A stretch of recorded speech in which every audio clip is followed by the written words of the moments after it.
নমস্কার সুধী প্রিয় দর্শক, ভোরের আলোয় আপনাদের স্বাগত জানিয়ে শুরু করছি সন্ধ্যেকালীন আপডেট। এই মুহূর্তে বঙ্গোপসাগরে অ্যান্টি সাইক্লোনিক সার্কুলেশন রয়েছে বলে জানানো হয়েছে আবহাওয়া দপ্তরের তরফ থেকে। তার পাশাপাশি দক্ষিণবঙ্গে জারি করেছে কমলা সতর্কতা। আজকের আবহাওয়ার বিষয় কী রয়েছে, কোন কোন জেলায় বৃষ্টিপাত হতে পারে, কতদিন এই বৃষ্টিপাতের সম্ভাবনা রয়েছে, তাপমাত্রা বিষয় বা কী জানিয়েছে, তার সঙ্গে ভারতবর্ষের অন্যান্য রাজ্যের আবহাওয়ার পরিস্থিতি আজকের এই ভিডিওর মাধ্যমে আপনাদের জানানোর চেষ্টা করব। জানাবো প্রতিবেশী রাষ্ট্র বাংলাদেশ আবহাওয়া দপ্তর বাংলাদেশ নিয়ে কী জানাচ্ছে। অবশ্যই ভিডিওটির শেষ পর্যন্ত দেখতে অনুরোধ করব। পাশাপাশি নতুন বন্ধুদের কাছে আবারও রিকোয়েস্ট করব চ্যানেলটি সাবস্ক্রাইব করে রাখার জন্য, যাতে পরবর্তী আপডেটগুলি অতি সহজে আপনাদের কাছে পৌঁছে যায়। দেখে নিন আজকের লেটেস্ট আপডেটে কী জানিয়েছে আবহাওয়া দপ্তর। ফের রাজ্যে দুর্যোগ, গোটা দক্ষিণবঙ্গ জুড়েই হবে ঝড় বৃষ্টির তোলপাড়। আবহাওয়া দপ্তরের সূত্রের খবর, বঙ্গোপসাগরে একটি অ্যান্টি সাইক্লোনিক রয়েছে। এর জেরে আবারও বৃষ্টিতে ভিজবে দক্ষিণবঙ্গের একাধিক জেলা। ওদিকে আবহাওয়া দপ্তর জানিয়ে দিল চলতি সপ্তাহেই তাপমাত্রা আরও 2 থেকে 3 ডিগ্রি বাড়তে চলেছে। ফের দক্ষিণবঙ্গ জুড়ে বৃষ্টির পূর্বাভাস জারি করল আলিপুর আবহাওয়া দপ্তর। চলতি সপ্তাহে ভিজতে পারে দক্ষিণবঙ্গের সমস্ত জেলা। আগামী কয়েকদিন দক্ষিণবঙ্গের সমস্ত জেলাতেই বৃষ্টিপাতের সম্ভাবনা রয়েছে।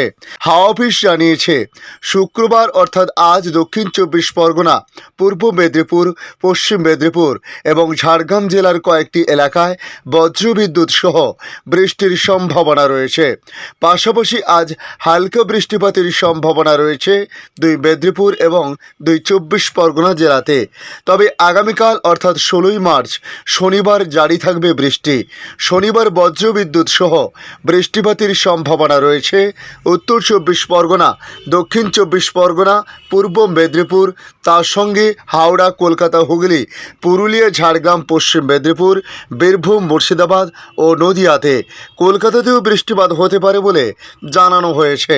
তবে আগামীকাল শনিবার দক্ষিণবঙ্গের সব জেলাতেই কম বেশি বৃষ্টির পূর্বাভাস রয়েছে। 16ই মার্চ গোটা দক্ষিণবঙ্গে বজ্রবিদ্যুতের কারণে কমলা সতর্কতা জারি করেছে আবহাওয়া দপ্তর। আজ কলকাতার তাপমাত্রা 32 থেকে 35 ডিগ্রির কাছাকাছি থাকতে পারে। বৃষ্টির ফলে তাপমাত্রা কমার কোনো সম্ভাবনা নেই। আবহাওয়া দপ্তর জানিয়েছে চলতি সপ্তাহে উত্তরবঙ্গে কোথাও বৃষ্টিপাতের কোনো সম্ভাবনা নেই। এই মুহূর্তে আকাশ মেঘলা, যদিও বেলা বাড়ার সাথে সাথে রোদের দেখা মিলছে, সেই সাথে পাল্লা দিয়ে বাড়ছে গরমও। তবে হাওয়া অফিসের পূর্বাভাস, সূর্য ঢলে যাওয়ার সাথে সাথে দক্ষিণবঙ্গের 6টি জেলায় বজ্রপাত সহ বৃষ্টি এবং দমকা হাওয়ার তাণ্ডব চলবে।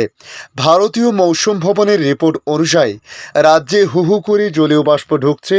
মূলত বঙ্গোপসাগর থেকে আসছে এই জলীয় বাষ্প, যার জেরে আগামী কয়েকদিনের জন্য বৃষ্টির মধ্যে কাটাতে হবে দক্ষিণবঙ্গের বাসিন্দাকে। হাওয়া অফিসের খবর, ঘন্টায় 30 থেকে 40 কিলোমিটার বেগে ঝোড়ো হওয়ার পাশাপাশি বিক্ষিপ্ত বৃষ্টিপাত হতে পারে গতকালের মতো আজও দক্ষিণবঙ্গের একাধিক জেলায়। তাপমাত্রা খুব একটা হেরফেরে না হলেও উপকূল ও পশ্চিমের জেলাগুলিতে প্রায় বৃষ্টিপাতের সম্ভাবনা রয়েছে। এরপর আগামীকাল শনিবার ও রবিবার এবং আগামী মঙ্গলবার ফের বিক্ষিপ্তভাবে বজ্রবিদ্যুৎ সহ বৃষ্টির সম্ভাবনার কথা জানিয়েছে আবহাওয়া দপ্তর। তবে সবচেয়ে বেশি বৃষ্টিপাত হবে আগামীকাল শনিবার। কম বেশি সমগ্র দক্ষিণবঙ্গে বজ্রপাতের পাশাপাশি দমকা হাওয়া বইবে। ইতিমধ্যে অরেঞ্জ অ্যালার্টও জারি করা হয়েছে আইএমডির পক্ষ থেকে। তবে আগামীকাল শনিবার 16ই মার্চ বজ্রবিদ্যুৎ সহ হালকা মাঝের বৃষ্টি দক্ষিণবঙ্গের প্রায় সব জেলাতে রয়েছে। 30 থেকে 40 কিলোমিটার গতিবেগে দমকা ঝোড়ো হাওয়া আগামীকালও বয়ে যাওয়ার সঙ্গে বজ্রবিদ্যুৎ সহ হালকা মাঝের বৃষ্টিপাত হবে পূর্ব ও পশ্চিম মেদিনীপুর, ঝাড়গ্রাম, পুরুলিয়া, বাঁকুড়া, পূর্ব ও পশ্চিম বর্ধমান এবং বীরভূম জেলাতে। দক্ষিণবঙ্গের বাকি জেলায় কলকাতা সহ সব জেলাতেই বজ্রবিদ্যুৎ সহ হালকা বৃষ্টির সম্ভাবনা রয়েছে। আগামী 17ই মার্চ রবিবার দক্ষিণবঙ্গের সব জেলাতে বৃষ্টির সম্ভাবনা। বিক্ষিপ্তভাবে হালকা মাঝের বৃষ্টি 18 মার্চ সোমবার বৃষ্টি সামান্য কমলেও 19 মার্চ মঙ্গলবার আবারও বাড়বে বৃষ্টি।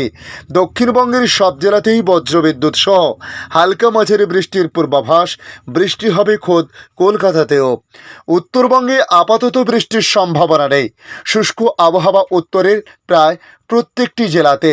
সপ্তাহের শেষে শনি ও রবিবার পশ্চিমী ঝঞ্ঝার প্রভাবে অল্প বৃষ্টির সামান্য সম্ভাবনা উত্তরবঙ্গে রয়েছে। দার্জিলিং ও কালিম্পংয়ের পার্বত্য এলাকায় সামান্য বৃষ্টিপাতের কথা বলা হচ্ছে। আপাতত তাপমাত্রা বাড়তেই থাকবে। সর্বনিম্ন এবং সর্বোচ্চ দুই তাপমাত্রাই বাড়তে পারে বলে অনুমান আবহাওয়াবিদদের। কলকাতায় রাতের তাপমাত্রা আরও বাড়তে পারে। বাতাসে জলীয় বাষ্প বেশি হয়, অস্বস্তি বাড়ছে, তৈরি হচ্ছে বজ্রগর্ভ মেঘ, থাকতে পারে হালকা ঝোড়ো হাওয়া। তবে আগামীকাল শনি ও রবিবারে বৃষ্টির সম্ভাবনা রয়েছে। মঙ্গলবারের বৃষ্টির সম্ভাবনা সবচেয়ে বেশি রয়েছে কলকাতা এবং তার আশেপাশের এলাকাতে। বজ্রবিদ্যুৎ সহ হালকা মাঝারি বৃষ্টি এবং বজ্রপাতের আশঙ্কা রয়েছে। এদিকে জম্মু কাশ্মীর, লাদাখ, হিমাচল প্রদেশ, উত্তরাখণ্ডে বৃষ্টির সম্ভাবনা রয়েছে। মধ্য ভারত ও পূর্ব ভারতে বৃষ্টির পরিমাণ বাড়বে বলে জানানো হয়েছে। ঝাড়খণ্ড ও উড়িষ্যায় বৃষ্টির পূর্বাভাস রয়েছে। এই সপ্তাহে বৃষ্টি হতে পারে ছত্তিশগড়, বিদর্ভ সহ মধ্যপ্রদেশে। দক্ষিণ ভারতের কেরল, তামিলনাড়ু, করাইকল, মাহে, পন্ডিচেরি সহ সংলগ্ন এলাকায় উষ্ণ ও অস্বস্তিকর আবহাওয়া থাকতে পারে বলে জানিয়েছে ভারতীয় মৌসুম ভবন। এখন দেখে নেব বাংলাদেশ আবহাওয়া দপ্তর বাংলাদেশ নিয়ে কী জানাচ্ছে। বৃহস্পতিবার দেশের 5 বিভাগ এবং 2টি অঞ্চলে ঝড় বৃষ্টি হতে পারে বলে জানিয়েছে আবহাওয়া অধিদপ্তর। ঝড় বৃষ্টির প্রবণতা আগামী কয়েকদিন অব্যাহত থাকতে পারে বলে জানিয়েছে আবহাওয়াবিদরা। সকাল থেকে ঢাকার আকাশ মেঘলা। আগামী 24 ঘন্টায় কুমিল্লা, নোয়াখালী অঞ্চলসহ খুলনা, বরিশাল, ঢাকা, ময়মনসিংহ এবং সিলেট বিভাগের 2-1 জায়গায় অস্থায়ীভাবে দমকা হাওয়া সহ বৃষ্টি বা বজ্র সহ বৃষ্টি হতে পারে। এছাড়া দেশের অন্যত্র অস্থায়ীভাবে আংশিক মেঘলা আকাশ সহ আবহাওয়া প্রধানত শুষ্ক থাকতে পারে। এ সময় সারা দেশে দিনের তাপমাত্রা সামান্য কমতে পারে এবং রাতের তাপমাত্রা প্রায় অপরিবর্তিত থাকতে পারে বলেও জানান এই আবহাওয়াবিদ। তবে আগামীকাল শুক্রবার খুলনা, বরিশাল ও সিলেট বিভাগের 2-1 জায়গায় অস্থায়ীভাবে দমকা হাওয়া সহ বৃষ্টি বা বজ্র সহ বৃষ্টি হতে পারে।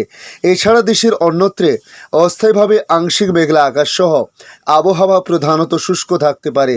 সারা দেশে দিন এবং রাতের তাপমাত্রা প্রায় অপরিবর্তিত থাকতে পারে।